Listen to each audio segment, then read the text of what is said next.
রোগিং বা বাছাইকরণ। রোগিং কাকে বলে? ফসলের জমি থেকে অনাকাঙ্ক্ষিত উদ্ভিদ তুলে ফেলার জন্য যে প্রক্রিয়াটি সম্পন্ন করা হয় তাকে রোগিং বলে। রোগিং এর প্রয়োজনীয়তা: সুস্থ সবল ফসলের চাষ ও তা থেকে ভালো ফলন পাওয়ার আশায়।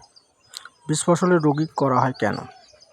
কৃষকরা সাধারণত সবচেয়ে ভালো বীজ অর্থাৎ চারার জন্য আদর্শ বীজকে বেছে নেন, কিন্তু তবুও তারা চারা উৎপাদনের পরিবর্তে তাতে আগাছা হিসেবে অন্য ফসলের গাছ বা ঘাসের আগমন ঘটে, যেগুলো মূল চারা থেকে অধিক বেশি শক্তিশালী হয় এবং ওই সকল চারা ফসলকে ক্ষতিগ্রস্ত করে। পাশাপাশি অধিক রস টেনে নেওয়ার সক্ষমতা থাকার কারণে মেইন ফসল রুগ্ন হয়ে পড়ে, দেখা দেয় বিভিন্ন রোগবালাই।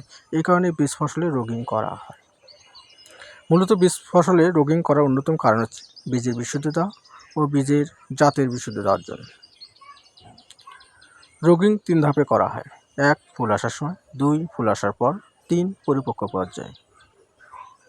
কিছু কিছু ফসল আছে ফুল আসার আগে একবার রোগিং করলেই যথেষ্ট। ধন্যবাদ।